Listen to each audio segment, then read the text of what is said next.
सबसे पहले तो भारतीय जनता पार्टी के लोगों को जीत मिली है, उन्हें बधाई, और आशा करता हूं कि जो जनादेश दिल्ली की जनता ने उन्हें दिया है उसकी वो प्रतिपूर्ति करेंगे।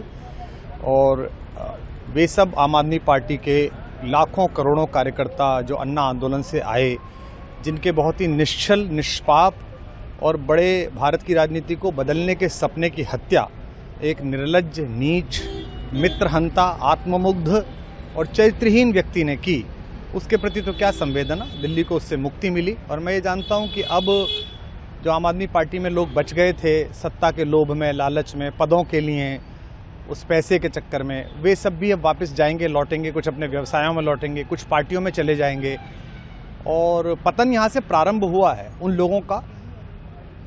मेरे लिए कोई प्रसन्नता का और दुख का विषय नहीं है, मैं बीच में खड़ा हूँ। प्रसन्नता इस बात की है कि करोड़ों लोगों ने आशा लगाई थी, करोड़ों लोग अपनी नौकरियां छोड़ के आए थे, व्यवसाय छोड़ के आए थे, दुश्मनियां ली थी लोगों ने। उन सब की हत्या एक आत्ममुग्ध आदमी ने, एक चरित्रहीन आदमी ने अपनी निजी महत्वाकांक्षाओं की पूर्ति के लिए की। उसको दंड मिला, ईश्वरीय विधान से दंड मिला। प्रसन्नता इस बात की भी है कि न्याय हुआ। आज जब कहना नहीं चाहिए, लेकिन आज टीवी पर जब जंगपुरा का निर्णय आया और सामने दिखाई दिया कि मनीष हार गया, तो सदा तटस्थ रहने वाली और राजनीति से विरत रहने वाली मेरी पत्नी जो है, उसकी आंख में आंसू आ गए, वो रोने लगी। क्योंकि उसी से उसने ये कहा था कि अभी तो है ताकत, और उसने कहा था भैया ताकत सदा तो नहीं रहती। तो ये अहंकार आशा करता हूँ अगले लोग नहीं करेंगे, जो बाकी दल है वो नहीं करेंगे, इससे सबक लेंगे। और दिल्ली के नागरिकों को मैं अच्छे शासन के लिए बधाई देता हूँ। अब भारतीय जनता पार्टी अपने नेतृत्व में सरकार बनाकर दिल्ली के जो दुख थे पिछले 10 वर्ष के, उन्हें दूर करे।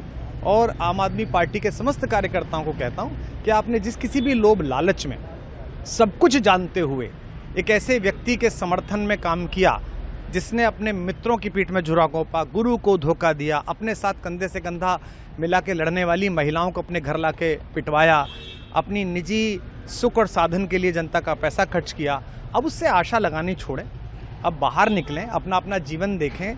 मुझे राघवेंद्र सरकार राम की कृपा मिली, जिनका ये घर है, जिनकी कृपा से मैं यहाँ खड़ा हूँ। मुझ पर कृष्ण कृपा हुई कि मैं इस निर्लज्ज सर्कस से बाहर आ सका। मैं उन सब से भी अच्छे भविष्य की कामना करता हूँ कि वो कोई गंदगी ना फैलाएं कहीं भी, वो लौट जाएं अपने शिविरों में। जिस तरह माधव को, कृष्ण को दूत देख कर भी भरी सभा में अट्टहास करने वाला दुर्योधन जो ये कहता था सुचिग्रम नैव दास्यामि बिना युद्धे न केशवः, बिना युद्ध के 5 गांव भी नहीं दूंगा, आज वो अपनी सीटों के लिए तरस रहा है। और मुझे पता है कि इस दुर्योधन का अंत भी टूटी हुई जंघा के साथ बड़ा ही दारुण होगा, और भारतीय राजनीति एक कलंकित अध्याय के रूप में इस बौने दुर्योधन को और इसके दरबार के तमाम शकुनियों को याद करेगी। मैं उनकी मुक्ति की कामना करता हूं कि ईश्वर उन्हें इस दुख से बाहर निकाले, और समस्त लोगों को बधाई देता हूं कि चलिए अंततः न्याय हुआ।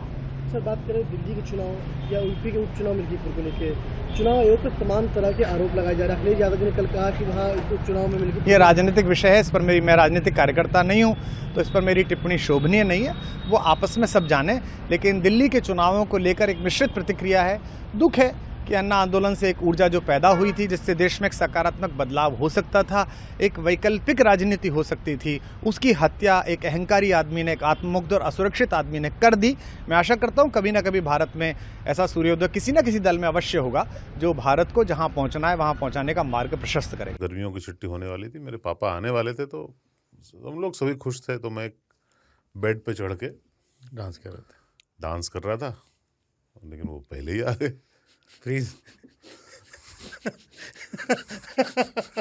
तो मैं उस समय तो कंटिन्यू नहीं कर सकता था ना, तो फ्रीज फ्रेम टाइप का हो गया। कसम पैदा कर